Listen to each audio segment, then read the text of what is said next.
Hello, ladies and gentlemen. Welcome to another episode of the Vigor Podcast. Today, your host, Luis Olandez.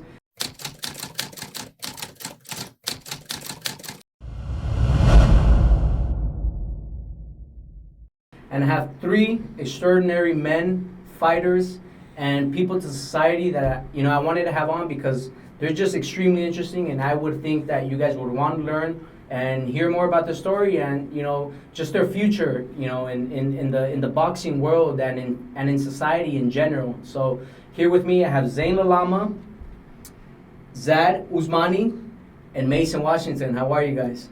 Good, man. How are you? Pretty good, man. Thank you. Zane, how you feeling today? Feel good. You guys had sparring today, huh? Yeah. How was that? It was, sparring. Brutal? Yeah, we did like our 3 3 straight, and so we each just did like 3 minutes, and then we did shadow boxing and stuff. I'll tell you what. When did you spar? Yeah, sparring. Would you spar? Taylor, the southpaw, and Andrew. That guy's fucking savage. But before we get into boxing, before we get furthermore into the show, I want to ask you guys and individually ask your, answer the, what I'm gonna ask you is, where did you grow up and where were you born? How was your upbringing? And then whoever wants to go first can go ahead and go. Mason, we'll start with you. Okay, I'll go. Where were you born and how was your upbringing? I grew up here. I grew up in Chandler. I mean, nothing really fancy. I grew up in a really, I want to say whitewashed community, but that's not like the right word. It was just very stereotypical, Yeah. Mm-hmm. My background isn't really anything special, I grew up, my parents got divorced when I was young, you know what I mean? I live with my mom mostly, and it's not even exciting, really. You know what I mean? I have nothing really crazy to share about that. It was just a regular American upbringing. Exactly. There's nothing even special about it at all. It was just really normal, Cool. Awesome. Yeah. Did you get in fights growing up? No, none. And, I don't really have like a boxing background at all. You know what I mean? Or like, street fighting record? No, I've been in one street fight my whole life. You know what I mean? When boxing came into my life, when boxing came into my life, it was just out of nowhere. You know what I mean? I didn't even know that I was going to be good at it or that I could do it. I just decided that I would, and I did. Like I said, I never threw a punch. I'd never had a punch thrown at me before in my life until I walked in the gym, at 15 and a half. Stuff happens in high school, drama and stuff like that, but I never really had to physically defend myself in any way. And it was crazy the first time that I did and that I chose to in boxing, But I kind of got off topic there. No, you're good. You're okay. We'll get into that, here shortly. But so regular, ordinary upbringing, mom, dad, again, them splitting is a big thing. But again, I'll get to that point. Yeah. And because of who you are and what you are now, I'm gonna get to that. Yeah. For sure. But ordinary upbringing. That's normal. Yeah. Got Completely it. normal, really. Got it. What about you? Yeah, I was Queen Creek all my life. Just started there, and then went to Queen Creek High School. Just played sports. What sports did you play in high school? In high school, I played football and I wrestled freshman year, but that's pretty much it. And I like powerlifted and stuff. Explains the neck. But yeah. Street fights. No, never. I did bodies one time in 8th grade. Bodies. That's That's a good one. I always thought I could, I always thought I could scrap, but never really had to. Just regular upbringing as well, right? Yeah. All American type guys here. What about you? I was born in Texas, but I was moved to Phoenix when we were pretty young. And then when I turned about 8, my dad got a job in Taiwan, so we moved out there. So I was in Taiwan for a couple of years. And then around 10, we moved back to the U.S. And then since then, I've been in the U.S. My family's from India, though, so it used to be like a yearly thing, and then the older I got, then it became bi-yearly, and now it's like it's getting to the point like whenever I can go, I try to go back, but whenever I can get time. So I've traveled to India a lot to visit family there. But like my main family, like my parents and my brother are here.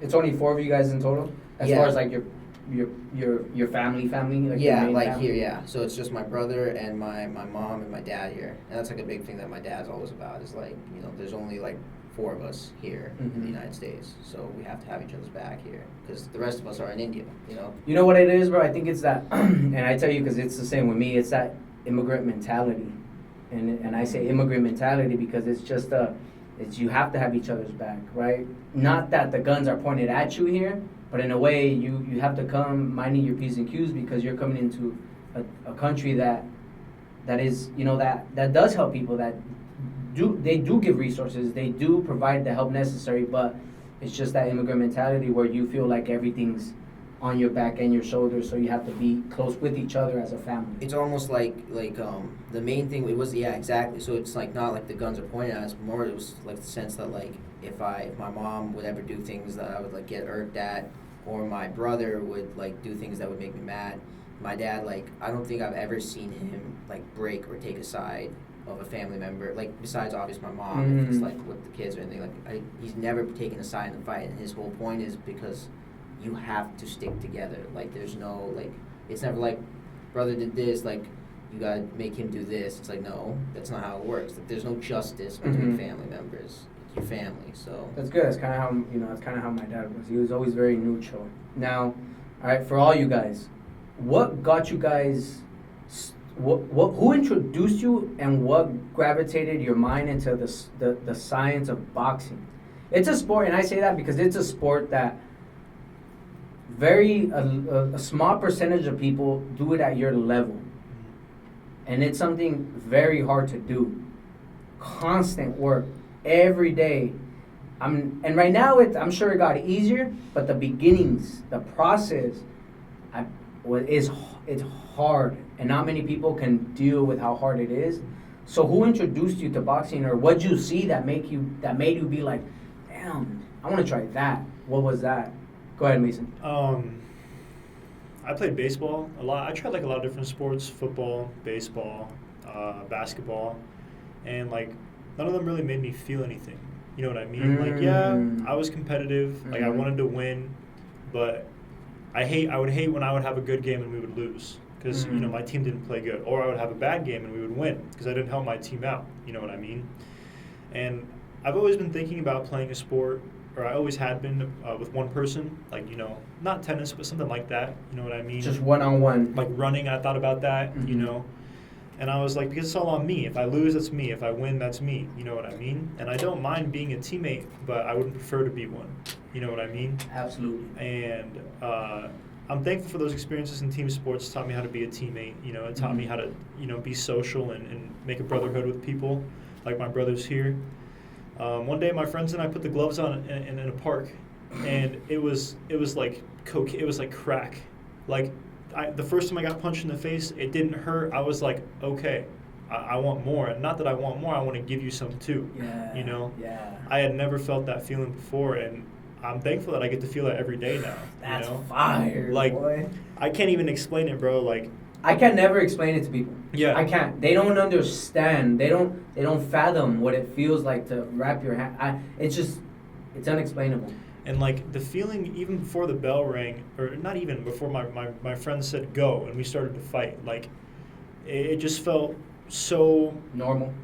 yeah, like I was supposed to be there, but also important. Like it felt like I was made for it. Oh, you know what I'm shit. saying? Like Yeah. I felt like I found my calling in that moment. Yeah. And yeah, when you get to the gym for the first time, it's really hard. You know, I got beat up for like 2 years straight. You know what I mean? But then one day you come in and you don't get beat up anymore. And you start to beat people up. And you start to be able to hang with guys who were destroying you 6 months ago. You know what I mean? And that's what's really addicting about boxing is seeing that progress firsthand. And knowing that this guy beat me up 6 months ago, but now he can't touch me. Or now he's touching me way less than he was. You know what I mean? That's fire. That's very sick. That's Yeah. fire. So, I mean, I just feel grateful that I was able to have that opportunity. You know, I mean, everyone fights their friends, Right. but, like, seriously, it was, like, instantly, the second it happened, I knew that I had to do it more. And I wanted to do something with it if I could. Damn, that's cool. Now, were you scared though?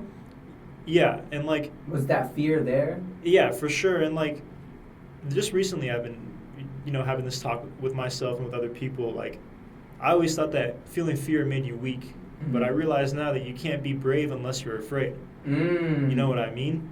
And so when I was afraid back then, I would try to stifle it. You know what I mean? I would try to not be afraid, and you just can't do that.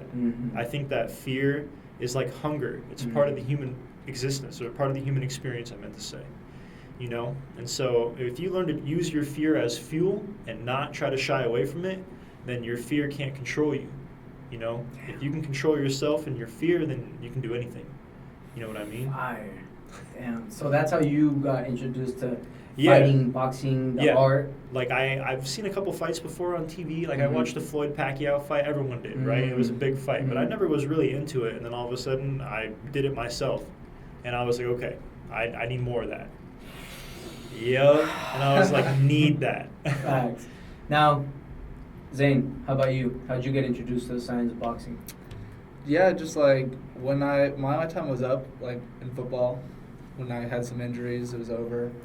I was watching like UFC, watching those, and I was like, like I've always like when I wrestled, I would lose, but I'd be like, it'd be different if I could punch you in the face. Like if I could like put my hands on you, it'd be a little different. And like So you had that chip on your shoulder, like I don't know. Yeah, I always like wanted like combat. That was always like Mhm. interesting to me. And then so watching the UFC, watching those things, YouTube videos like how to fight. Just got a bag in my garage. Kimbo Slice video. Yeah, seriously.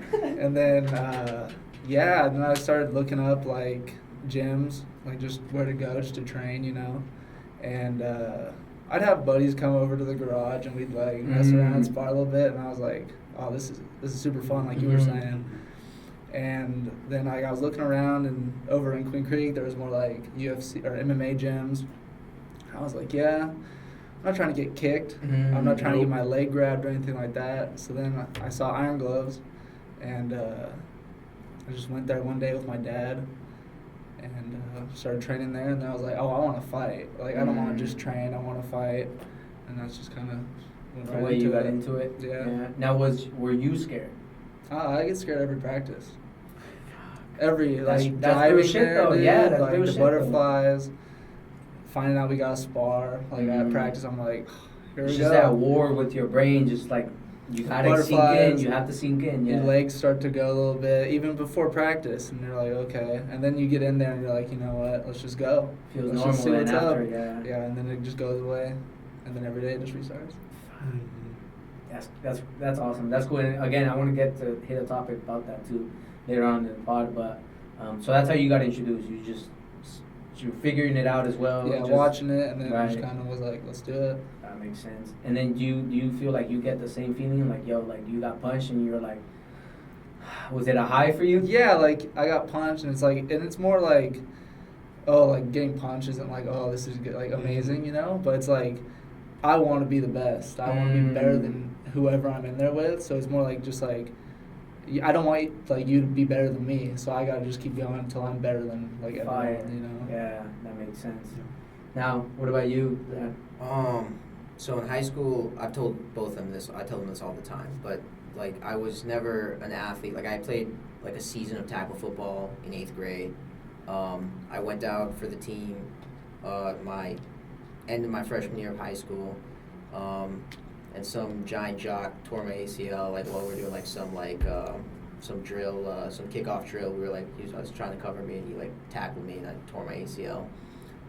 So I was never an athlete, but I feel like Mason might be able to relate to this. But like I had like a lot of. I'm not gonna say like I'm like a huge comic book fan or anything like that, but there was always some kind of like interest in like the invincibility of like those guys who know how to fight, and like in these stories of like these guys who know martial arts or something like that. So I was always like, man, I wish I could know some kind of martial arts, so like I could go to like a cool party or something and just drop something off like that, you know what I'm saying? So like that was like the goal to go in there, but then like I went to like my first it was like a UFC gym, like a franchise UFC gym, and like I threw like a jab, and everything. And I was like, this is like, I thought I was going to learn how to like kick someone in the throat, not, you know, like, do. But, you know, like slowly, like they'd like set me in there, and like I'd spar with like some of the trainers here and there. Not like hard spar, anything like we do, not even on the level, but like just to move around. And like it's the first time anyone ever told me, they're like, you're kind of talented at this. And I mean, after that was a wrap, dude, because like I've never, like in my life, I had never been told I was talented at something, you know, like gifted at something like that. Not to say I was bad at like, not to say I was like, you know, below average in any like area of life, but like in the sense that like I was pretty average in all areas of life, and then some out of nowhere, like they're telling me like, okay, like you actually know how to move decently well, like you have like good instinct here and that, you can do this, okay, like we, you know. So when people started telling me that, I was like, okay, like let's see, you know, where this can go. And then when it came into like the science of actual boxing, I guess that's kind of a different story. It's more so like the evolution of like life, footwork and yeah, all like that's like a different introduction thing. to everything. Yeah. Like just getting into boxing, that's kind of how it was. Like it's like the first time I was ever kind of validated.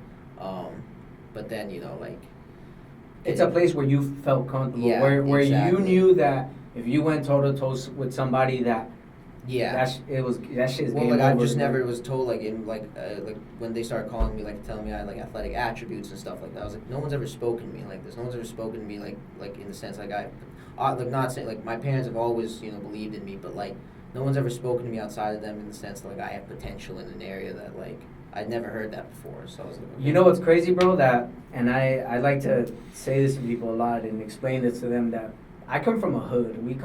That's my environment, is a hood. So even the hardest killer in the hood, you can be the most savage guy, the killer, like I said, of the hood, and all you want is that validation, that respect.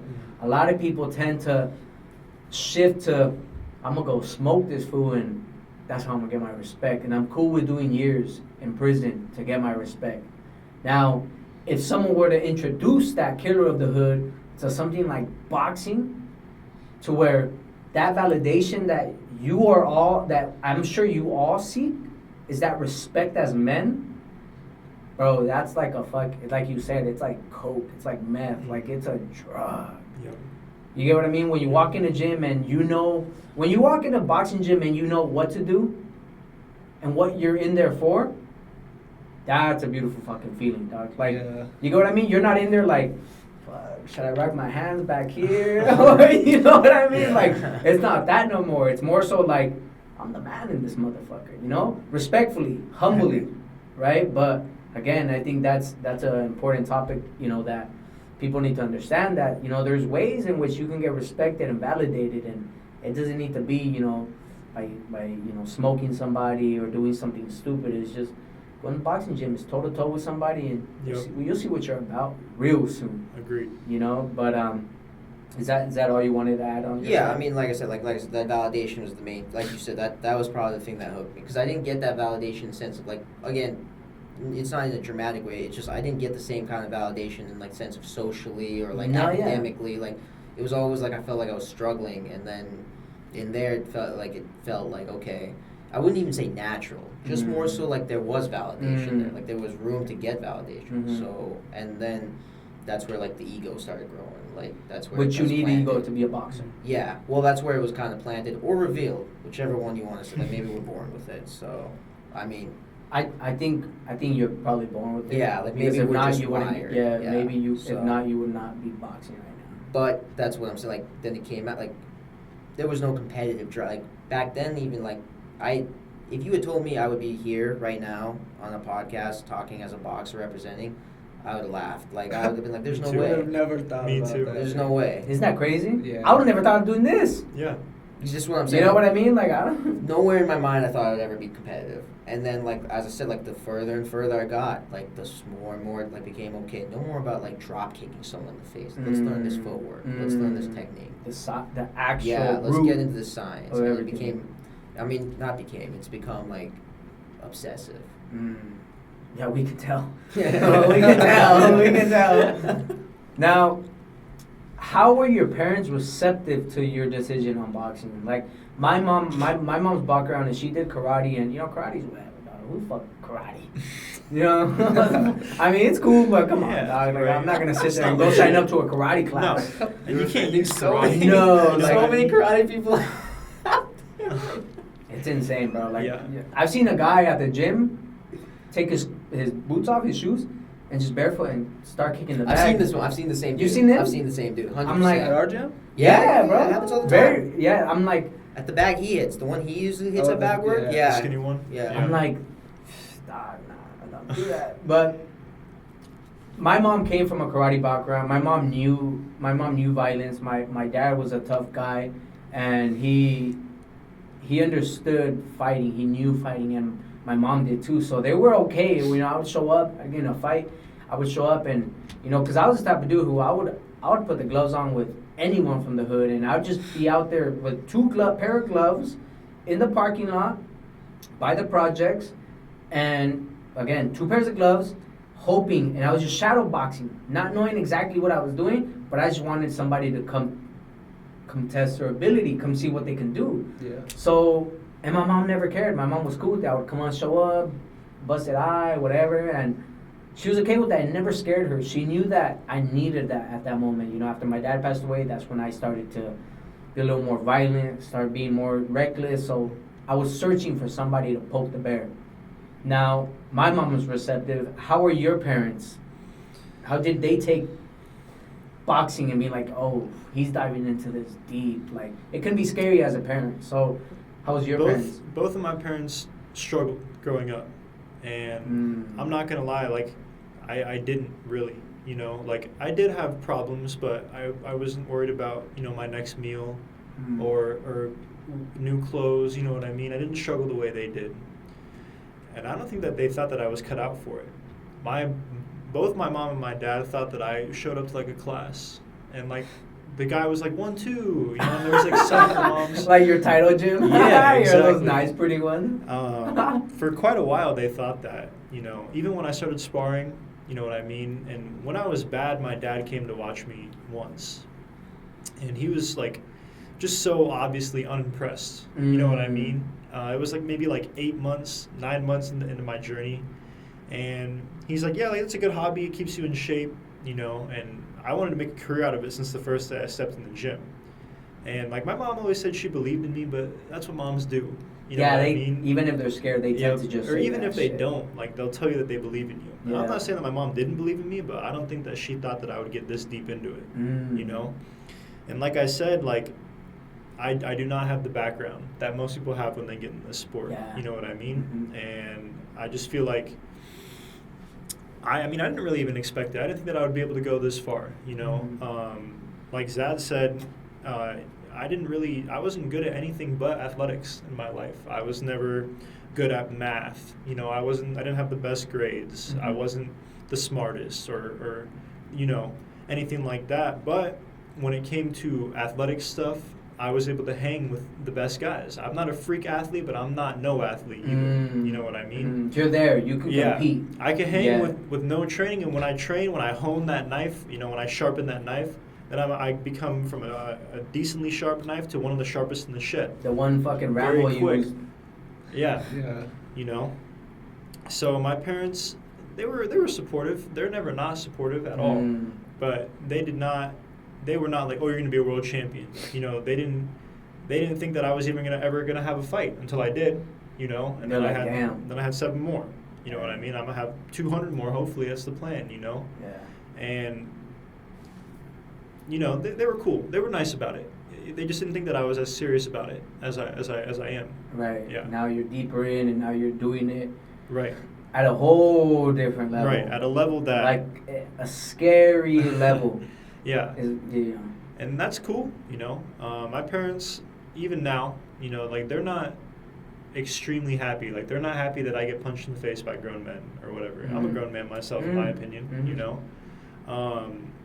They don't like to see me. Like, my grandma doesn't even come to my fights. My dad only comes to a couple. Like, no one likes to watch that. But I like to put my skills on display, And however long it takes to be the best, and that's how long it'll take. Whether it's 5 years or Absolutely. 10. Yeah. Hey Zane, how were your parents receptive to you starting to box, getting into the science and getting deeper into the science? How were they receptive to that? I mean, when I decided to box and everything, for real, I was in Chicago going to college, and so when I decided that I wasn't gonna go back to Chicago and I was gonna stay in box, it was definitely hard for them. And they Were you playing football out there? Yeah, I was playing football up in up at Lake Forest, yeah. And they weren't at first they were not with it. They did not want me to do it. Not that they didn't want me to do it, they didn't want me to stop playing football. They were just I've done that my whole life, so they were just keep playing, Right. You'll get back from the injury. They saw you in the NFL. I mean, I don't know about that, but and then my dad, he's they're supportive. They're always super supportive, but took them a little time, And my dad helped me find the gym, find IronGloves, and they always come to every fight. They're always my family will travel, Oh, that's badass. they were gonna come to Vegas and all that. And but my mom, I'll come home from practice and she'd be like, "Let me see your face." And she's checking everything out. I'm I'm fine, Yeah. And then, but yeah, Pretty receptive. They're all right about it. Yeah. Awesome. What about you, Zed? No, not at first. Dude, no, not even close. It was one of those things that we started, and it was no, you're out of your mind. I was I just want to learn how to throw a couple punches. And then when I first started sparring, I just wouldn't tell them I started sparring.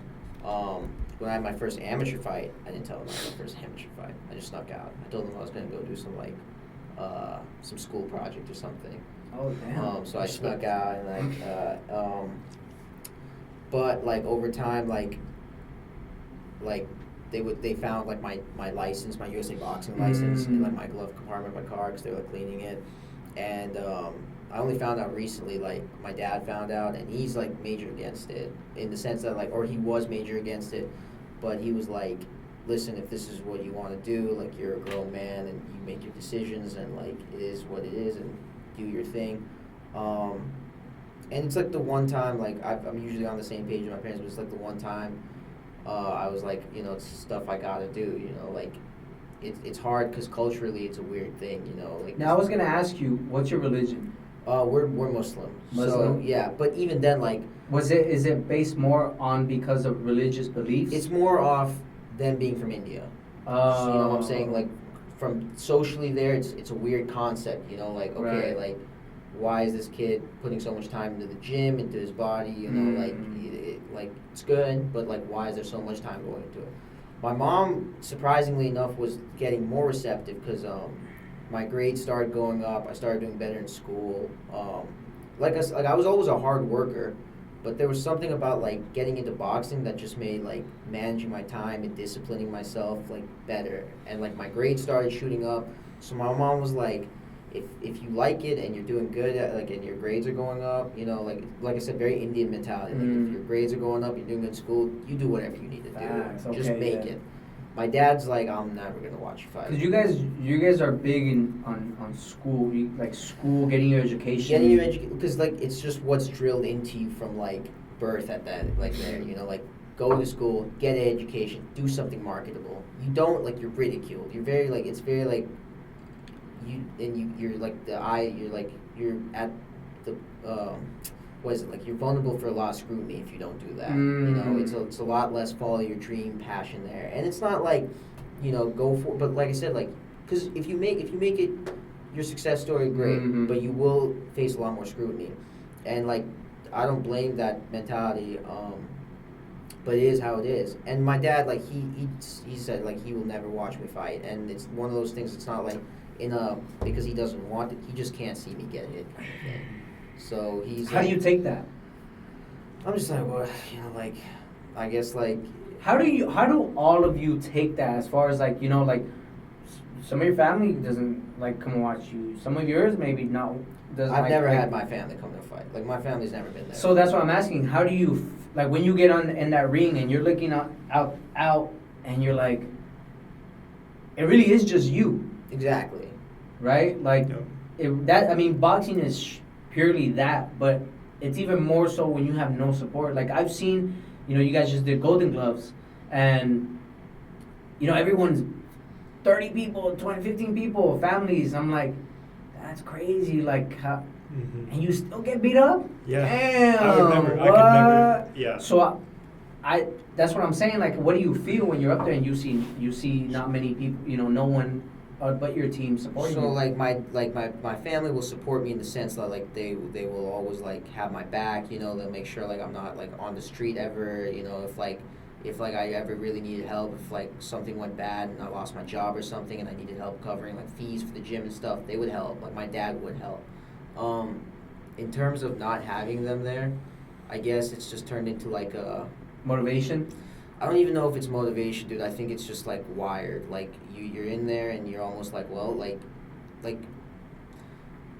it's like the Nate Diaz thing we talked about. To me, I almost don't care because like to me, like this isn't like something I'm going to show off to people. Like friends always ask to come see it. Family doesn't come ask to see it. Friends come ask to see it. Like it's not something I treat as much of like a spectacle as like other people treat it as. I treat it as like we go in there, and we're going in there to hurt each other,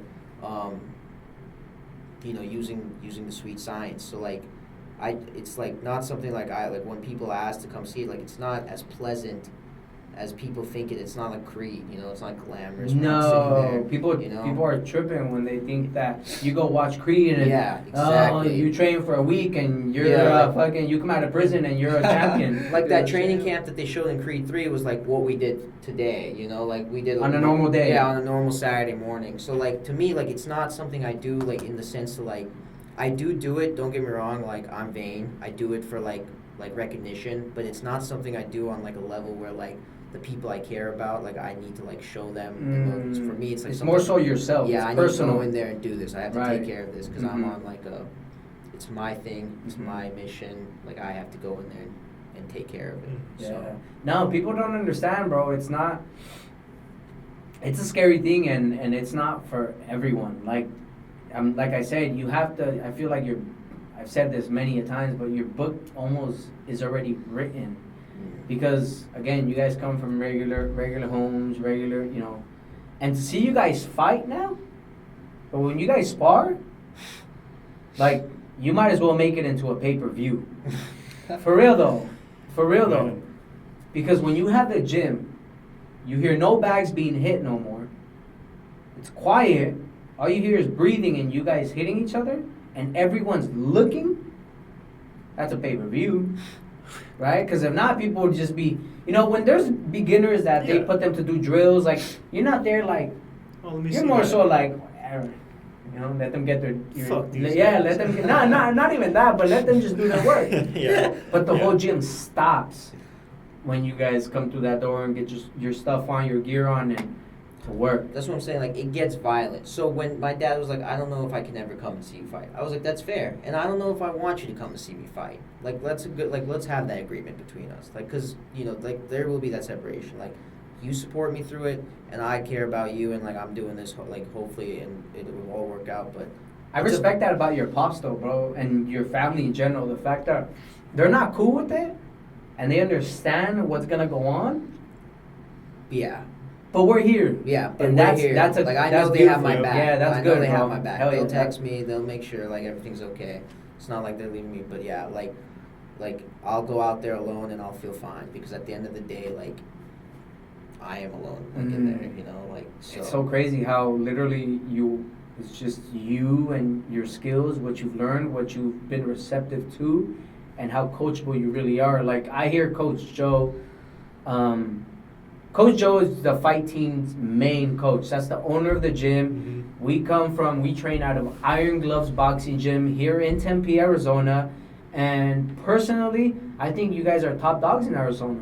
Personally, for what I've seen and what I've known, top dog. And again, I haven't gone to the other gyms. I really But don't you're care. from the fighting capital. So I'm from Vegas. Yeah, so that's I've the fighting seen, capital of the world. right? That's like all of our dreams. I spent like a month training with Rolando Romero, which Who's is at the top of the Bullet sport. Cromwell's. You know, he had some things go on, and he sometimes wouldn't show up. That's why I really never, kept going with him. But from what I see, from what I know, you guys are top dog. You guys are top notch fighters, bro. Thank And you, I don't man. treat you guys as just your these guys fight. Nah, bro. Like you guys, to me, bro. When I go and I train, I just remove the building, and I put the Coliseum. Boom. Yep. And then when you guys gear up to spar, then the lions come out. Then the bears come out, and they just fight each other. Boom. Yep. Go at it. And that feeling, bro, I get goosebumps every time. And because it's just such a beautiful and pure, it's the purest sport out there, in which you guys are testing your abilities. Who's gonna quit first? Who is more of a man? Who has a bigger cojones? Yeah. And there's nothing else like it. Like, nothing. I feel like the only thing that you could go out and do is, like, go to war. And it's not the same thing at all. Like, two completely different things, but it's the same category. Same thing. And you know what's funny that you say that, bro? And that's my next question. You guys train Monday through Saturday, Monday through Thursday and Saturday. Monday through Thursday, rest, Saturday, hard sparring, right? So you guys are constantly in a state of war, constantly in a state of Stress. your dopamine is high, your adrenaline is high, your anxiety, your stress, Yeah. your nerves, and war, right? How do you guys stay in sync as regular people to continue that? And that's why I say not many people do what you guys are doing for that reason. A lot of people, your normal civilian can't seem to stand to see someone fight. Now, nevertheless, them fight. So they can't have too much war in their brain consuming them, because then they're going to think they're going crazy. But you guys do. I see you guys come in serious sometimes before sparring, looking mad as fuck.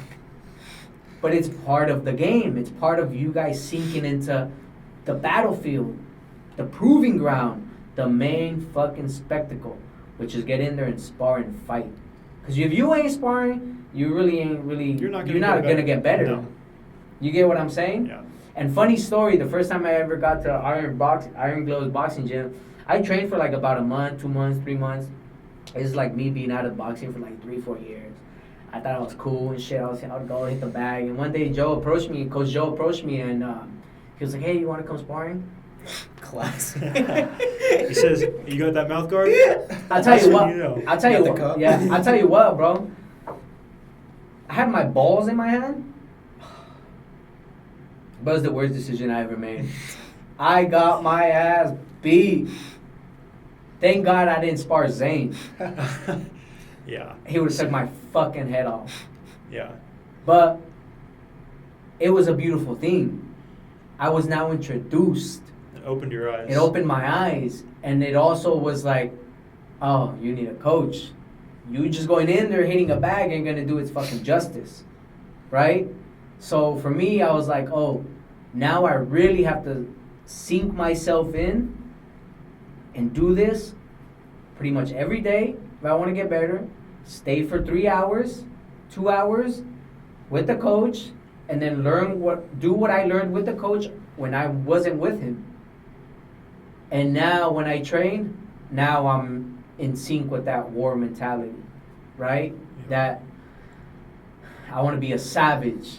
I want to understand this so that I can be better and be that fucking warrior that I see myself being. How do you guys stay in sync with being at war 24/7? How do you separate that from your personal life to in the boxing ring and the boxing gym?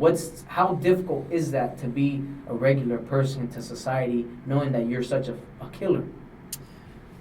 I feel like I'm not a normal person in the sense that, like, you know those people who get angry and they do better?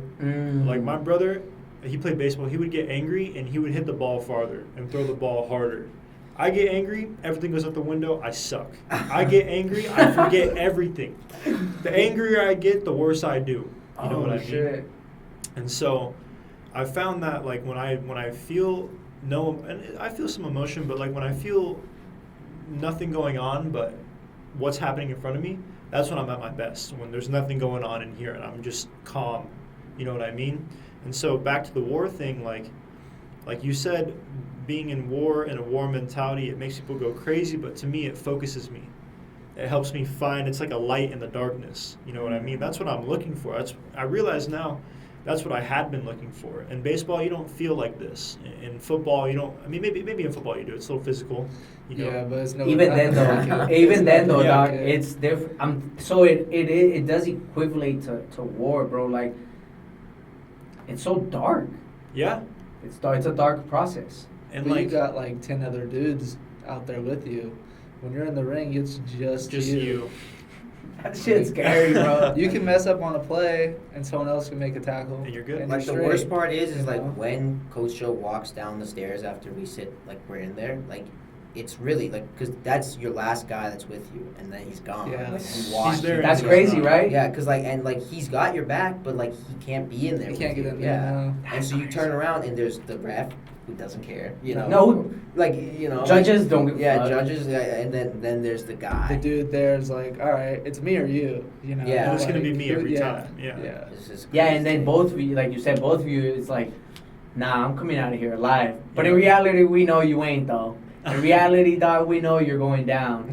But again, it's mutual. Like, you both have to have that same, that same mentality, and to me, bro, fighting has always been about, like I said before, respect, but also testing my abilities. Yeah. I want to be the hardest man. I want to be the hardest dog.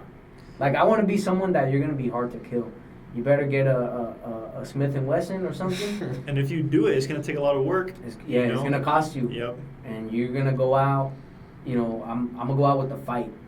And, ultimately that's my mentality. But what's your guys' are your guys' mentality the same? Like, do you like being in that darkness?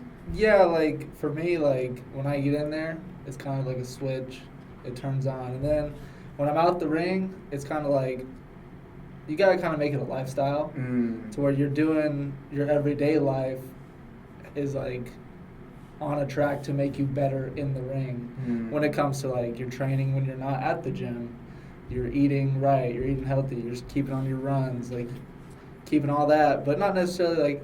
I mean, yeah, I'm kind of aggressive, like Listen to this guy. I'm kind of aggressive. I I hate mean, you. like a little I bit, hate you you. know? You're a Aggressive murderer. killer. You're a killer, bro. Yeah, but then once you get in there, then He it's said, like, boom. I'm nice. No, you're not. No, Don't let him fool you. He's not. This guy's you guys are all savages, but Zane, dog, like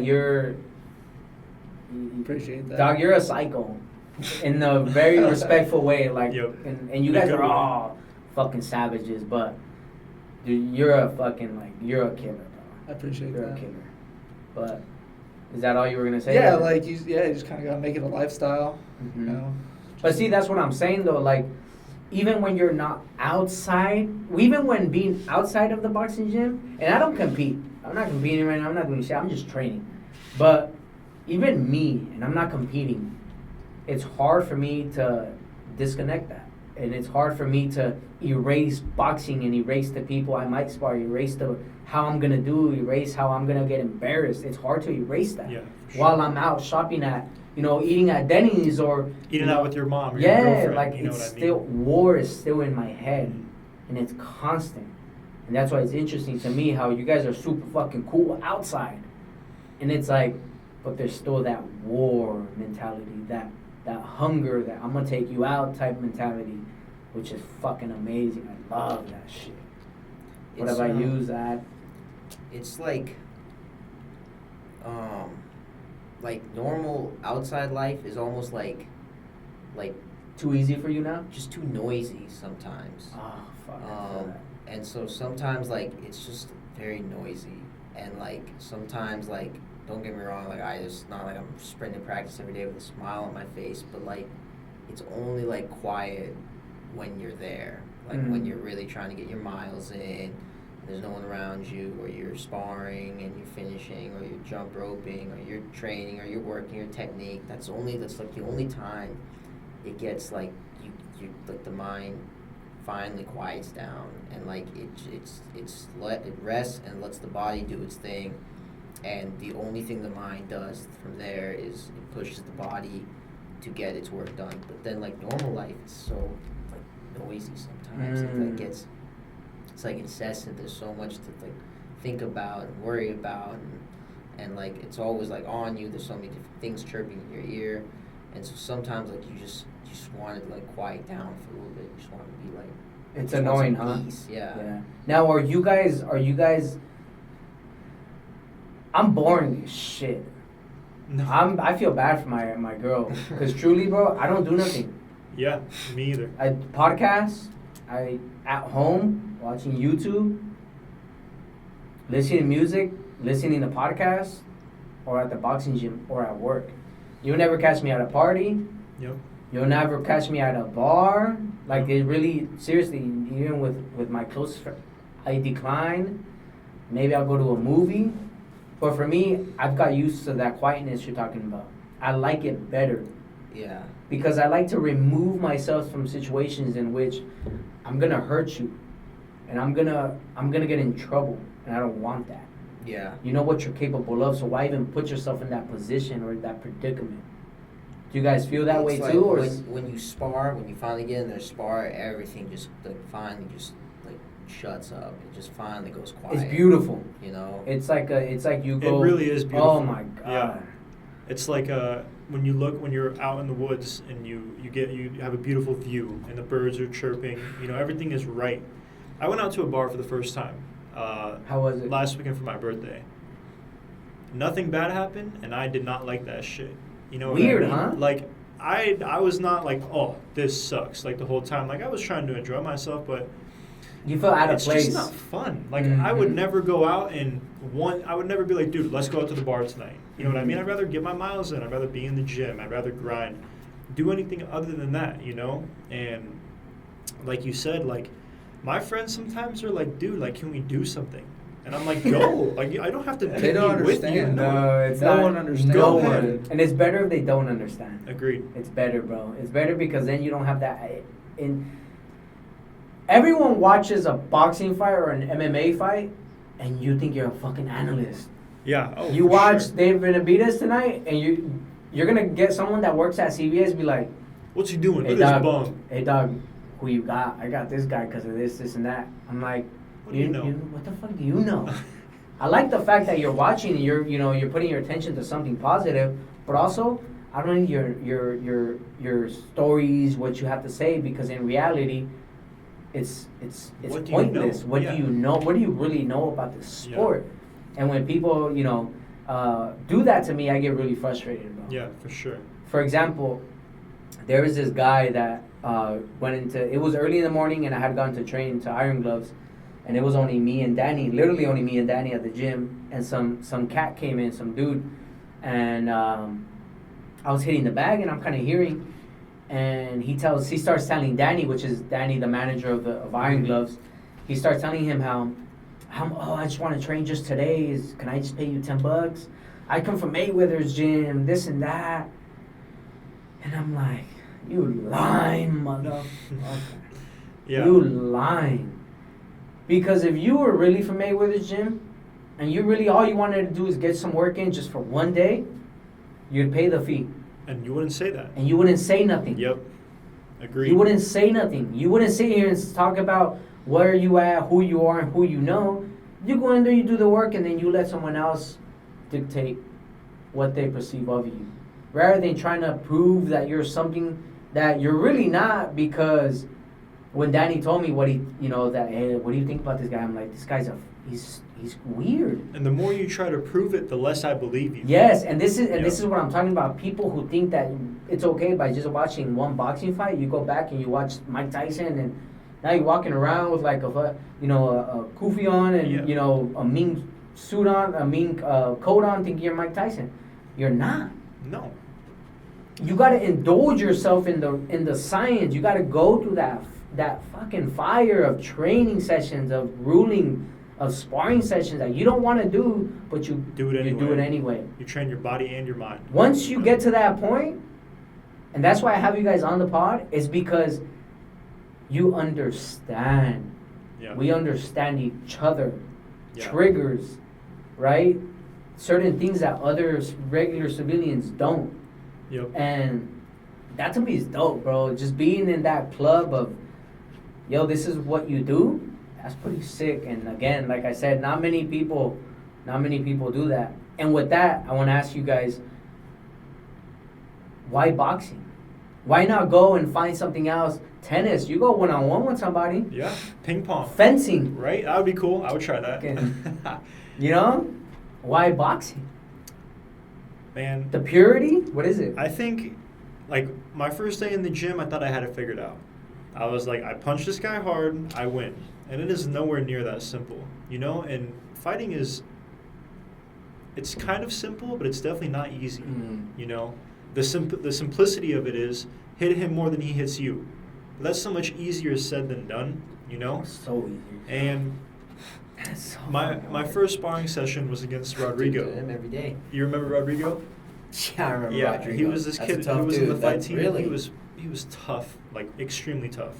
I sparred him for the first time. I thought I was gonna starch this kid. I thought I was gonna walk in there and fucking fuck this kid up. Really? And then I thought I was gonna get out. It was gonna be easy. It was so bad. It was 6 straight minutes of me getting my shit kicked in. No, You know this, what I mean? this is like as rough, tough Mexican kid as you can get. I mean, like, you hit this kid with 12 jabs, he'll still. In a good way. You're just pissing Yeah. him off more. In a good way, Like, like beautiful hooks to the body, good straights. Yep. Like, he just. he was a good fighter and a good kid. And you know, I realized that day I was like, this is not at all what I thought it was. In a good way. Like, I'm not scared. I want to know what it really is. Like, I want to unravel this mystery. You know. And what I love so much about boxing is I get to think and do. I'm not very good at You're doing. multitasking. I'm not good at doing and I'm not good at thinking, but I'm good at doing both. But Does you're, that make sense? Yeah, but you're also listening, Yes, it's true. You which know, is to- 3 Yeah. components you got to tie together, and then once you get to higher stages, now you add more components, right? Yep. Such as the media, a game plan. You know. game plan, structure, the fans, how to Everything. block, but how to still hear your coach, but block everyone else. Block out saying, the 200,000 "Fuck you." people who are there. Yep. Yeah, I don't know, man. It's like boxing is just so different that you would never be able to feel the way you feel when you fight anywhere else. Until you do it, until you put yourself in that position, like you put yourself and you all put yourself in, including me, got my ass beat. I think that's how my nose got fucked up, for real. And by doing those things, you got to do your time. You Yeah. got to get in there. It's like a gang. Like, they jump you in, you got to get jumped in. If you don't do it, then you're a bitch. I mean, it's, and my thing is, the ones that are like that are scary guys. That it's the guys that come in and think they know what's going on, and they want to tie themselves to this clan of real people who train the right way. Because you have to train, but what you train in the bag, you better be implementing that shit in the sparring session, Yep. or what coach taught you. If you're just going in there just to spar just to spar, like you're not even, dog. You might as well not even get in the ring. Yeah, it's not worth For it. what? So that's crazy. That that's what you think of boxing. You know, mostly coming, like I said, from. You know, like you said, coming from your background, it's like you really don't. Like, why boxing? Why, Right, dog? You right. could have been, My tennis. parents said the same thing. Why? Why do you want to do this out of everything? And like, I think about all the people who I don't know about. The people who, this is everything. It's this or nothing. jail. Or It's nothing. this or Yeah. nothing. Exactly. Mhm. And it's on the surface. It's not like that. Like, to my parents, they don't believe that it's this or nothing. But to me, it's everything. To him, it's everything. To him, it's everything. You know. And like you said, no one will understand that. No one will understand how important it is to you. Even if you try and tell them, they won't really know. You know. Alrighty, Zane. Why boxing? Why the science? Something difficult? Why that? Why not something else? Because, like I was saying, everything else, like, after you box, everything else is easy. There's nothing where you're like, okay, I can't do this. Like when it comes to work or it comes to any other situation, like you've already been through the hardest thing you can do, which is hand-to-hand combat in a ring, no help. You know, like the stress levels already. You know how to manage stress, the nerves, the fear. Like, so yeah, you're right. putting everything before a fight. That's the hardest part, is before the fight, because you're just building up. Like, okay, how I'm gonna lose this way. I'm gonna lose this way. I'm gonna lose this way. He's gonna do this to me. He's probably the best I've ever seen. Like, You're going through so many. every bad clips. situation, it just Yeah. plays through your head in circles. And then once you get in there, and you're just like, okay, it's time, you know. And then so you go, and after the fact, you just feel like you're floating. Like I've never felt anything like it in my life. So you fall in love with it, and you get addicted, and you just don't ever want to stop. Damn, it's a real addiction for sure. Yeah. What about you, Zach? So I think the main thing is like, I was like, the natural talent thing came in, and then over time I was like, okay, but like people are starting to catch on to the fact that like there's stuff I'm already good at, so how do I get better at it? That's where Coach John, Coach Joe from IronGloves stepped in. You know, they started kind of showing me like the little nuances of boxing, and I was like, whoa, like that invincibility thing. Like I was like, that's how these guys on TV look so invincible. Their balance, their timing, their reflexes, and it just kind of was like, okay, like if I like now I have something to like get there to perfect, like because I can be invincible in there. I just have to learn how. So I'm like always striving to just figure out how to be. Like I go into the ring and you guys have seen like the look in my eye. It's not so much hate and aggression. There definitely is some like wired like, okay, like let's do this thing. But a lot of it's like sometimes like it's like, okay, like this is like a canvas and let's see like how I can paint it. All right, let's see how I can slip, hit, move, slip, fight, bam, move, pivot, stuff like that. Which that is the science for all you that don't know is not going in there with anger and being mad and I'm a savage. Like no, it's you have to be methodical. You have to think. You have to be a painter on a canvas. Like that's most of the mentality that's running through your brain is that. It's just how great is this canvas gonna look? Well, like I call it artists to people who understand. To people who don't, I want to act more like a magician. Like they think I roll into these punches that I just saw them coming from the back of my head. When like really you have to just like have the intuition. Like okay, if he's shooting with this hand, I probably have to roll this hand. And that's just constant work. Yeah, and training. And it's just training, learning, film. And then there's like the aspect of like, this is like nothing against normal. Like I have a lot of friends, like in the center. I guess I have a couple close friends outside of boxing as well. But it is just a difference. Like when you're interacting with people outside of boxing, things almost move in slow motion. Not to say that they're not going. Like but you're right though, bro. And I don't mean to interrupt you because even exactly. other people, to me, seem very minuscule. In a very respectful way, and I say minuscule because it's like I feel different than how you feel. Yeah, and it's like that's the problem. I know more than what it's you not like know.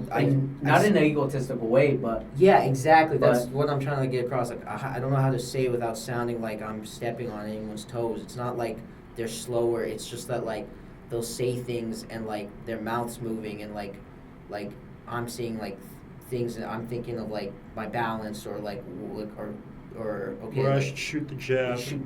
Something like along the lines of that. Like I'm thinking of like how I can do something a different way. So suddenly like there's like a disconnect that I can't seem to fill in my life because like people are now like talking to me and like laughing or worried about certain things and my brain is like on certain like shots and sequences that like I can't even. Yeah, you guys are on other wavelengths than regular civilians. Like it's, and I tell this to everyone too, bro. It's weird you say that because, like, I can be anywhere and I can be like, oh, only if you knew we were both stuck in an alley. Like people come out their house. Like I know dudes, bro, who are like, I'm a tough guy. Even big dudes. Even big, bro. Anybody. You can be 7'1". Yeah. Mind you, you can slap me, you can pick me up and it's over. You can lay on me and it's over. Mm-hmm. But in my mind, yes, me too. I want to be stuck in an alley with you, So I know, and we all know, and for respect, that I can take you out, and I'm gonna come out alive. Andrew's what, 125 pounds? I'd bank on him in any situation. I would take him in any And street fight. like Andrew's one of the most dangerous people here, like in That I've ever met. Yeah, like He could kill Because someone. they're gonna blink and they're already gonna be on the ground. with Yeah. 6 Or- shots or, and or planting fake, their head, and yeah. oh. And then all of a sudden there's teeth in the floor and Yeah, his jaw's exactly. broken. No. You know, and his Now mouth is wired Andrew's shut. another fellow from the fight team as well, which I will be having on the Oh. pod. If that's another thing I want to say real quick, not to interrupt, but that's the thing. Like when I'm here, like Andrew was my first sparring partner that I met, and like you said, like sometimes it's hard to get like that feel for boxers. You think they're very intense, and then when I got to know someone like Andrew, I was like, he and I are like this now. Like that's like I can't believe it, but like I would have never thought that him and I would be like brothers now. But like he's someone like I really look to, and like I've known him, I've heard his story. Zane, Mason, like all the guys on our team, Jalen, like even the guys who've come and gone, like I care about them. Like we have that bond that like I sometimes struggle to find elsewhere. Agreed. You know why, bro? You know why, and I can tell you why that is. And that's because they were willing to get in there and put themselves through those Yes. rigorous times Yes. and training sessions. And Yep. you knew, as someone who fights at a level that you guys do, you guys know and can read a person. And camaraderie it means a lot because you're alone for so many. You're alone so many times in the ring. Running. You can't be running. You can't really act like a regular civilian because people elsewhere are a little weird, and you get what I mean. So Yeah. you're different. Therefore, when someone who actually is like you comes across and trains like you and has the same mentality, You gotta respect it's it. a brotherhood and Yep. it's a respect thing Yep. that we're constantly talking about. But it's true. How can I not respect? Even people that go and don't know how to throw a punch at IronGloves. And I look and I'm always like, yo, salute, bro. Yep. Because they're willing to Agreed. go. They're in willing to there. go in there. They're willing to put their ego aside. They're ready to get humbled. They're ready to get put through such a hard workout because those workouts, bro, if you've never tried boxing, if you've never worked out and done a workout in boxing, I suggest you do is the hardest thing you're going to ever do. I promise Yeah. you Dude, that. yeah, like I was like my first session ever, I was like, I'm in shape, like played football, powerlift, I'm Oh, good. no. I'm doing abs and I'm going in and out like You're seeing unconscious. I'm statics, like, what is yeah. going on right now? I'm doing Yeah. a Russian twist. And that's like, saying a lot because you weren't like just some athlete. You were were a a high college You're already a athlete. good high-level Yeah, athlete. you were a college athlete. Like that's something not a lot of people can say. So that's testament to Exactly. to So us. when I see these people walk in the gym and train, because listen, I know we've all had those people. In the last week, dog, I had 20 dudes be like, hey, dog, because I have the IronGloves hat. Hey, dog, where do you train? I'm going to sign up. Get out of here. I'm like, are you really? You said Because if that. not, I'm not going to give you the information. Because how many people do you guys run All the across time. that like, hey, dog, I'm All going the to show time. up? Never show up. All the So when time. you do show up, mad respect to you. Yep. Because you're willing to do that. And you're ready to humble yourself. And you're ready to see the other side of this world that not many people see. Right? Because we can all sit here and chip in and talk All- about certain things, but All people see is the end result. Mm. People only see the fight. They don't see the 6 months beforehand. the or- sparring sessions or all the week. years. Or what about the guys that your coach calls in that beat the shit out of you? You know, no one sees that, but that makes you better. And like, I feel like people think that it would be impossible to form a brotherhood with people that you get in there to hurt every day, It's right? the closest brotherhood. If I've ever had. I have stepbrothers, right? And they're on the same level, you know. I'm an only child, but you Mhm. guys are basically blood brothers to me, you know. And even like my mom, like she's been like, how do you guys punch each other and then hug each other after the fight? And I'm like, we're earning, even God forbid, if I get knocked out or if the kid knocks me out, what am I going to do? Get up and say and yell at this kid and say that I hate you? Like, no.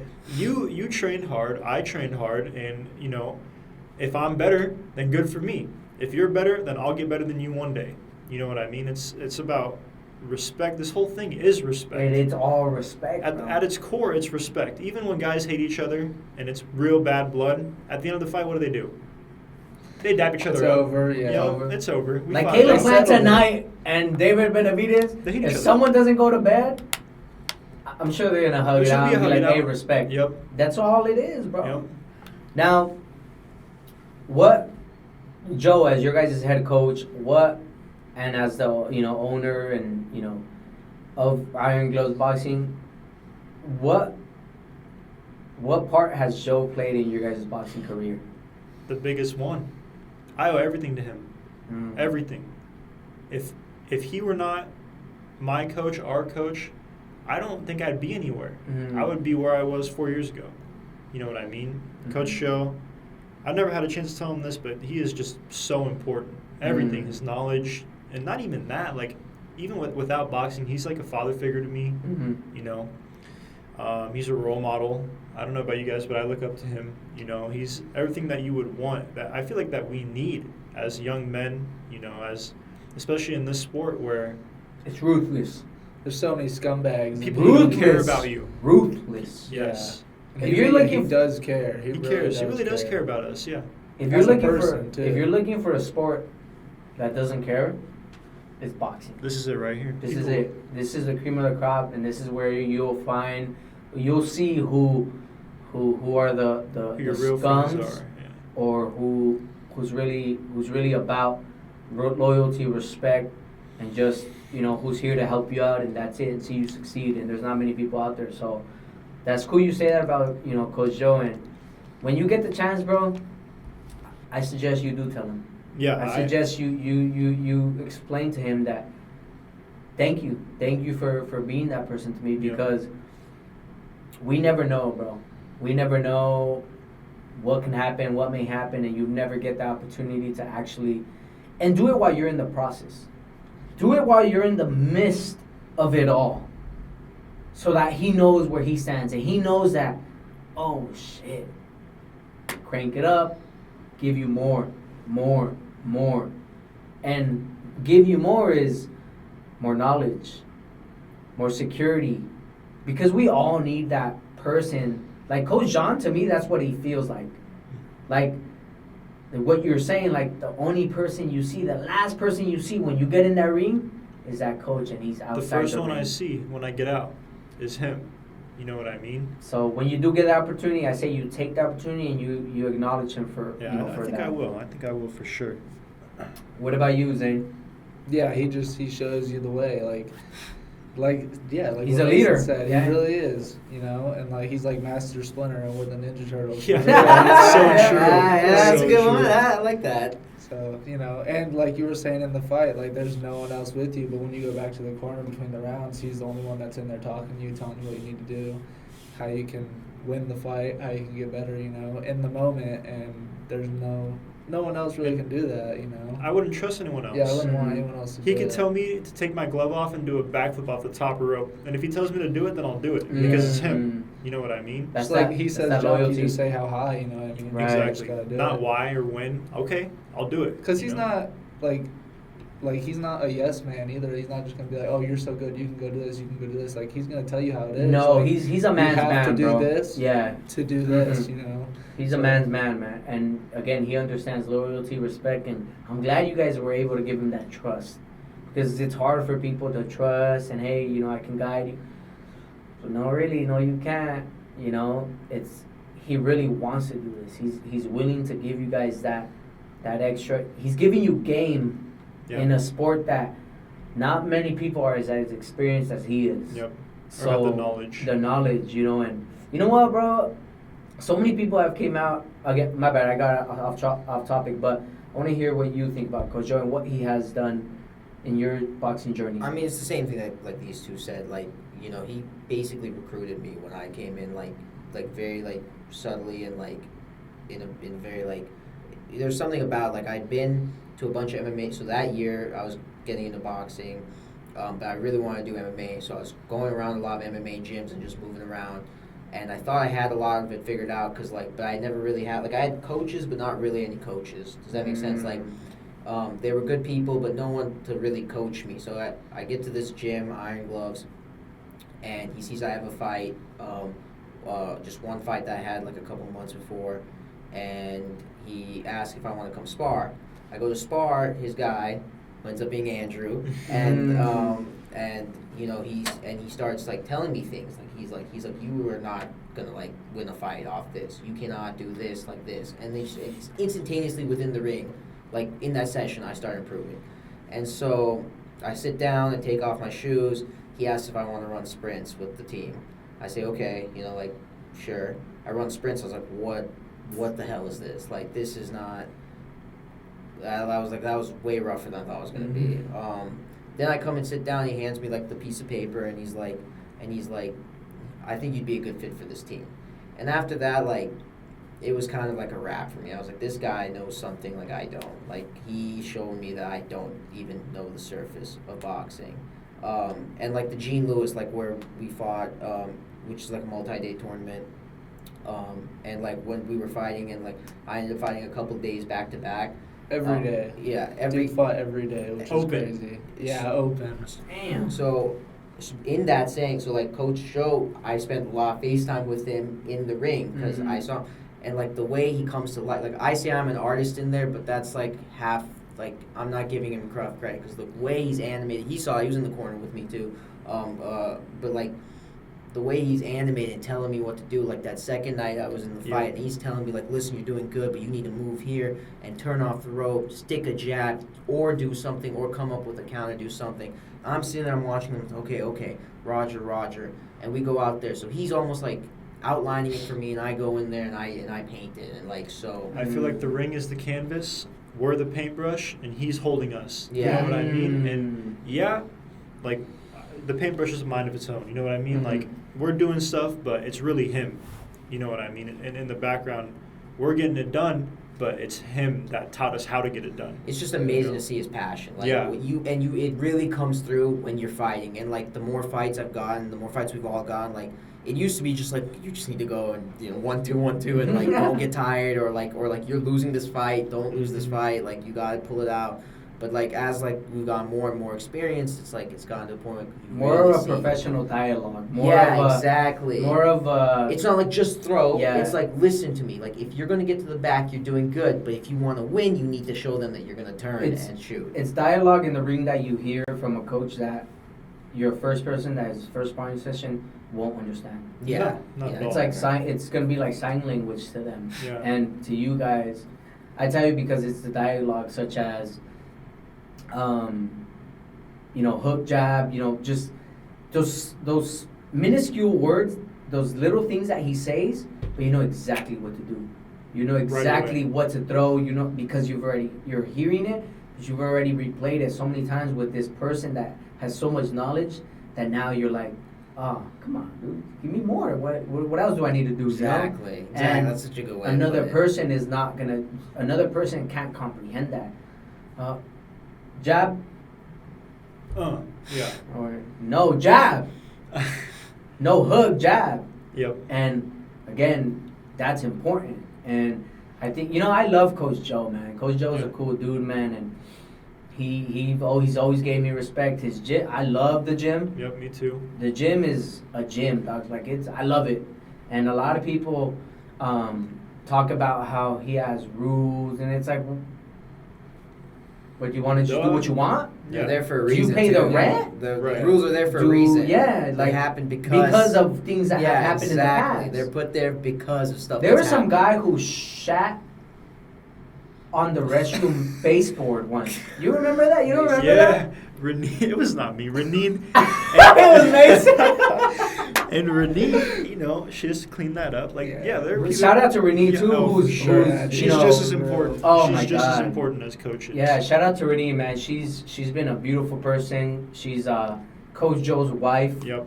Who is also Co-owner of IronGloves boxing gym, man, just beautiful people all around, bro. Seriously. I really love what they do. I really love the structure they have, and Coach Joe comes from a military background. Yep.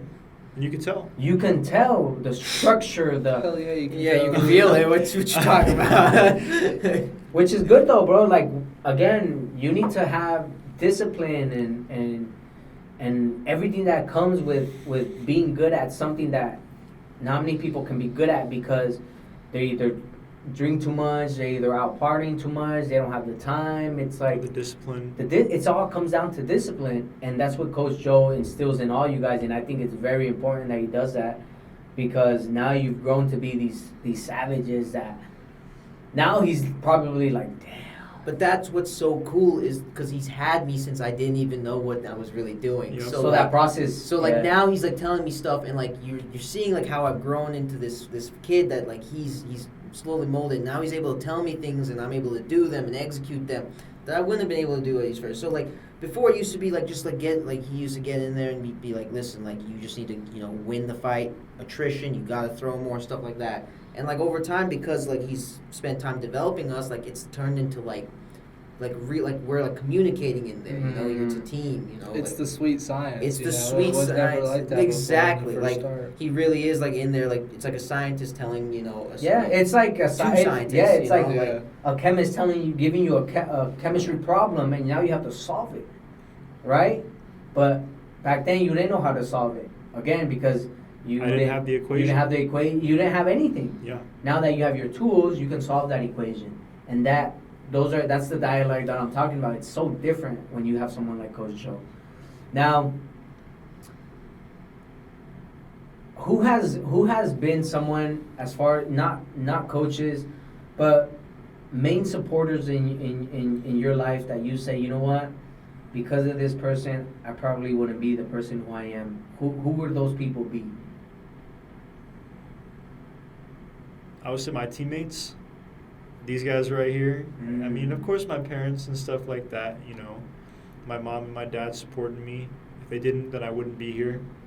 But How thankful are you for what you have in this current moment? As I'm far as boxing, life in general, family, like how does that play extremely out for you? grateful, but I want more. You know what I mean? I'm happy with what I have, but I would be happier if I could give myself more. And You're it's not not content? like it's not even materialistic stuff. Like, yes, I want $1 million, but I would rather, get better. You know what I mean? I would rather, fight A guys and be A-level guys. That's what would really make me happy. You know what I mean? And I don't know how to explain it, man. Like, yes, I'm happy, but like you said, I'm not content. I want more in every aspect of my life. And I feel like that's what separates all of us, because I know everyone in here wants more than what we have. And there are people who don't. Like I know a lot of people, and they're kind of okay with doing what they're doing. Being average. And that's okay. Like if you Yeah, want absolutely. to be average, Mhm. that's completely fine. Yeah, But I absolutely. don't. You Right. don't. None of us do. Right. That's the last thing that I want. Absolutely. So, I'm thankful for the stuff that I have in the moment. I want more. You know what I mean? That makes sense. And the people who supported me, these guys right here, we shed blood, sweat, and tears every single day. Together, as one. Mhm. I don't know if you heard this before, but trauma bonds people. Mm. And we're going through physical and mental trauma.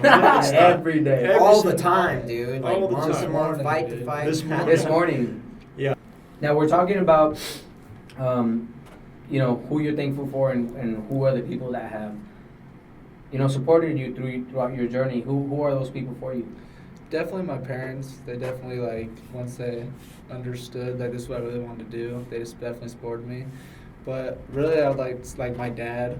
I can talk to him about anything, like anything. If I got something going on my shoulder or something going on, I go straight to him. I'm like, tell me what this is, what do I do? Helps with that, gives me workouts, all my life. Like, he got me into working out. He owns his own gym, so, I went to him, started working out, and him, my brother-in-law, he is like one of the biggest supporters I have.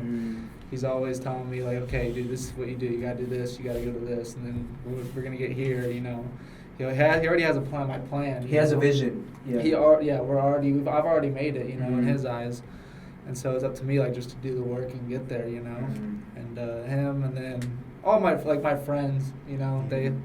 They're always telling me. They're always coming to like the fights. hype and stuff. Yeah. So that's cool, man. What about you, Zach?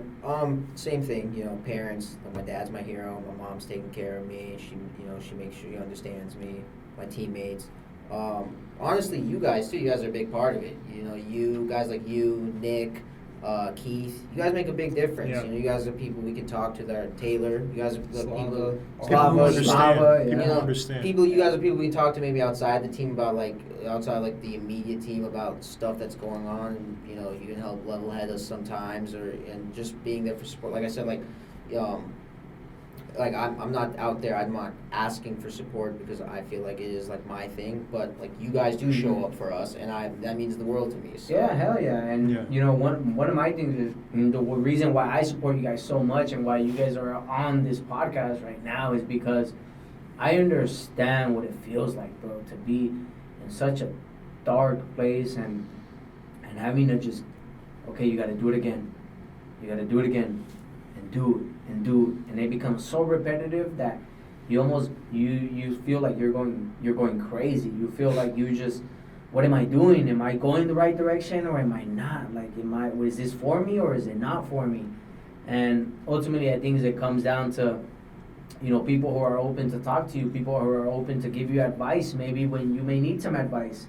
So, you know, I think it's cool that you guys hold the people close to, you know, what has made you get to where you are now, those people that have helped you. It's important that you don't forget about those people and that you must remind them of how good of a job they're doing, because we don't know how Joe goes home. Yeah. Does he ask himself, are they having fun? Are they interested? Or am I doing the right job as a coach? Like, and we don't know how he's feeling, right? And for him, everyday grind too. The gym doesn't run itself. No. The Not pays at all. don't. The bills don't pay, you know, themselves. So, in a way, it's like it's important these people feel acknowledged and cared for, because the way Renee says hi to me when I leave and when I come and when I leave, when she says bye, it's like, damn, she cares, bro. Like she understands. Really cares. She understands the fact that this is a medicine. This is something that reroutes me from having to hurt somebody outside of this, or going to, you know, maybe murder someone. Like, these are the people that keep your head on shoulders, toes on the ground, and you march on. But because of that, you're able to march on. And you know, it's the way I started boxing, bro, was I was in a street fight once at a park. I used to live at the soccer field, and it was my dad passed away. After my dad passed away, I was never very too vocal. I was never too angry. None of that, bro. It was very normal life. My dad died. That all went downhill. Everything just changed, and all I saw was black and red, and I wanted to hurt people. I really did. And so I always needed people around me to feel validated and respected. And I felt like if I didn't have people around me, then I couldn't have any of that. Therefore, I would go to the park where we were playing. I would go look just for trouble. One day I got in a fight, and my Coach Luis, who's in Luis Ortiz, he's in Vegas. He was playing there too, but unbeknownst to me, he also boxed. Mm. Joe Cortez was in his corner at a point, Oh, which is the ref. Yeah. And knowledgeable about the sport. He took me to, that's my start. And he approached me and he said, "Hey kid, you want to box?" And I looked at him. I said, "You're crazy, dog. I don't have money. You're crazy." And my heart was full of hate. I hated everything. And I told him, I said, "You know what? Nah, I'm cool. I'll pass. I don't have the money. Leave me alone." He's like, "It's free. I'll teach you and I'll take you under my wing." He's like, "I'll see you this time, this day. See if you show up." Dog, it fucking stayed in my mind for a minute. It was like a week or two. And I showed up at the time. I took the city bus because I had to take the city bus. I had no way of getting there. It was downtown. It took me about 3 hours to get to the gym. Wow. But I got there. And from there, he's like, "Okay, All I right. know what you're about now. Like, you're a true fighter. It comes from the heart." And that's what I can say about you guys, right? This shit comes from the heart. This is something you hold tight to your heart. Therefore, my suggestion is never let it go. If this makes you feel the way you feel, and big props to all the people, your parents, for raising fucking great fucking men, bro. Because it can't go unseen. Like, you guys are great fucking men. To the people you meet, people you train, people that watch you, but also the people that have not met you yet. And that's why I wanted to make this podcast, because I feel like you guys are important because of what you do. You guys are modern day gladiators. If you've never seen a gladiator, if you've seen the movie Gladiator on your TV or the movie 300 on your TV, these are the real deal gladiators in today's society, in today's world. Thank you, man. So if you have someone who, you know, who is grinding as hard as you guys do, support them. You know, give them that extra hand. You know, buy them something. Constantly remind them that they're savages, because these guys are in dark places most of the time. It's not easy. Not easy. At all. So that little bit of support that we can give you guys, to me, it means a lot. Mostly because I've been, on my end of the stick, I've been through this journey, you can say, alone. There's been people that have supported me, but I've had to take my ass to the city bus with no headphones, because I couldn't have headphones, because I couldn't afford them. So all I had was my thoughts of me getting my ass beat, me getting assaulted on this bus, because it happened several times, or so many other things. But I still got there. And you guys are there. You guys are in the midst of it. So, you know, I want to just thank you guys for really being on the podcast and taking your time and, you know, sharing things to the people that maybe are watching this, that, you know, maybe they can become boxers, you know. Yeah. You're a good kid, you know, regular upbringing, you know, you can be just of a savage as anybody. You get what I mean? But it's up to you to make that decision, whether are you willing to test yourself? Are you willing to put yourself in that fire? Because if you're not, don't sit here and talk about it. Yep. Don't sit here and talk about how bad you are. Go Show display me. it. Yep. Show it. Show us, right? Yeah, show it. Stop talking about it. Because words mean nothing at the end of the day. Absolutely I nothing. can tell you I'm a multi-billionaire, and how can you disprove me? Yeah. You can't. You can't. But when I don't show up in the Lamborghini, when I don't have a yacht, that's how you know. Mhm. You know what I Pull mean? my Kia Rio. Right. When I pull up in my 2008 car, you know what I'm saying? It's like, I don't know, man. Thank you, Luis, for saying those things about us, absolutely, bro. bro. We appreciate it. And like Zaid said, people like you, you know, you hold it together. You're part of the glue in the gym, and we appreciate everything. This, you know, all of it. This is what holds us together, bro. And I played soccer my whole life. It's my first sport, but fuck soccer. Boxing is where it's at. Yeah, agreed. And you know what, bro? I get close to crying when I talk about the sport itself, because it's like I said, bro, it's just so fucking pure that you don't understand until you're in it, and you become addicted, and now all you want to do is that. And now you're no longer a regular person. You're a different specimen. Therefore, you have to carry yourself differently. And it's super hard, because you just want to rip people's heads off sometimes, but you have to stay poised. Yep. And just staying poised, it's already a tool you can add to your armor that you never knew you had. Yep. Agreed. So boxing unravels every little egotistical hidden thing that you have about yourself. And that's your psychologist, is boxing. It's the science. That's where you're gonna give all you have. Oh, for sure. You know, so, you know, again, man, it's important that these people know what you guys do and what you guys put yourself through on a daily basis, because it's motivation, bro. You guys are really motivational, bro. And like I said, the gym goes quiet. Everyone stops to watch you guys. It's pay-per-view. Pay-per-fucking-view. And those people don't think that you're just doing it there for you and for your team and just for your record. Remember that you do it for those watching. That guy that can't throw a fucking punch, that can't defend himself if he goes to Walmart. Yep. Because you want to be honest with you, bro? I don't box, and I've never boxed to say, oh, I'm going to be a millionaire, and I'm going to be on TV, and I'm going to be on fucking DAZN. No. You know why I box? Why? I box for respect. I've been treated like shit after my dad passed away. And for you to respect me now is you knowing that I can rip your head off. Yeah. But also, because I like to test myself. am I really who I really say I am? Am I who I think I am? Yeah, or am I just lying to myself? Yeah. Am I just being an egotistical Yeah. liar and just telling myself that I can fight, I can defend myself, I'm not scared of nothing? And that's why I do it, because I like feeling that fear. I like feeling what it is to feel alone, what it is to feel it's just me and another man, and I'm a survive. I want to survive. And you're, like I said, you're going to have to get a Smith & Wesson to take me out. Because if I don't, I'm going out fighting. You know what I mean? I'm going to take you the fuck out. Yep, I completely agree. You know what I mean? But, again, thank you guys for being on the podcast. Now, before we leave, is there anything...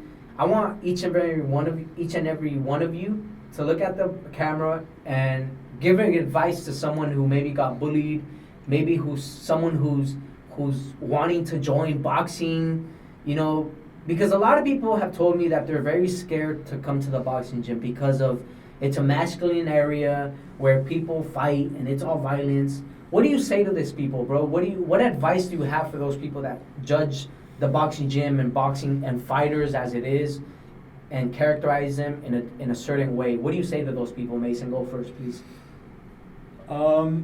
Even though on the surface it may seem like that, it's really nothing like that at all. You only know once you try, and I don't know about you guys, but I'd rather try and fail than not try at all. You know what I mean? I'm not afraid of losing. I'm not afraid of failing. What I am afraid of is not trying. Mm-hmm. You know what I mean? I'm willing to die. I'm willing to go out there and get cut. And, you have to be brave. That's what I would have to say is try your best to be brave. Because bravery is everything. If you're not brave, then you won't succeed. Be willing to take those risks because good or bad, everything will work out in the end, Absolutely. Zane? When life knocks you down, you gotta get back up. That's Sure. pretty cliche, but you gotta do it. And no one's gonna knock you for getting in there and trying. No. Like you guys were Nobody. saying earlier. Nobody. And if they do, Yeah. Yeah, it's- they it's- don't matter. You just gotta do what's best for you, and that's all that really matters. And there's a reason it's cliche, because it's true. It's Yeah. true. Yeah, It's the it's truth, really bro. happened. It's the Like- fucking truth. and if Like, you think that's BS and there's something wrong with you, then no. come in the Come gym, to the yeah, gym and and figure we'll it try out. it. Yeah, Figure come it try out. it. Yeah, Try and then something see what's else. up. Yep. Yeah, don't sit here and fucking say stupid. All You'll the never best. feel I'm gonna go like off, any dog, more yeah. peace Yeah, I don't wanna than go off. after a session. So if you just come in, do a session, At just least hit the try. bag a little bit, At least you're try. gonna feel so much better. Dad?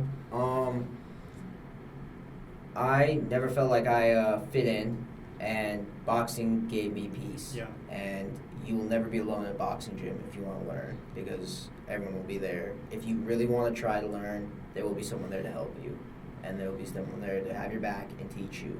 Always in a boxing gym,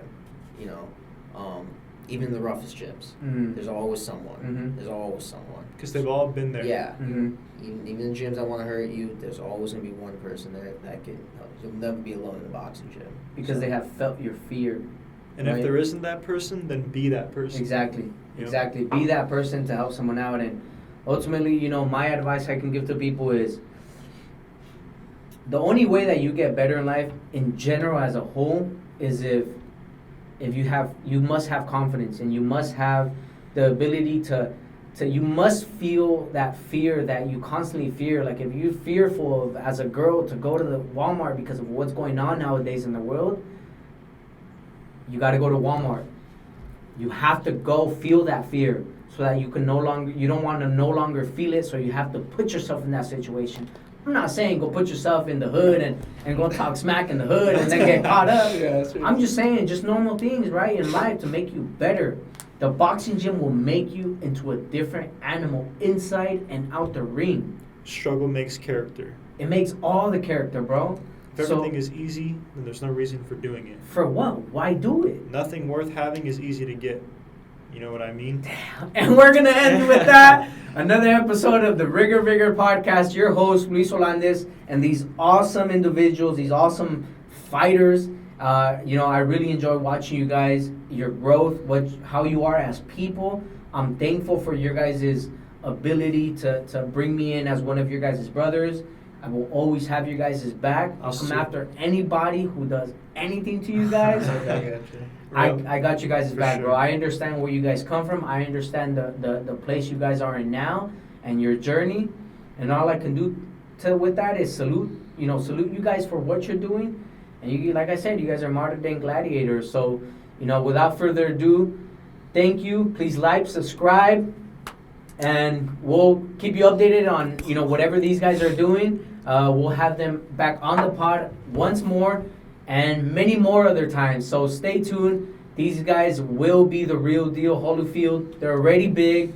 Now, but wait, hold on. Before we go, who do you want to call out right now on the pod? Who's someone? Look in that camera and call them out right now.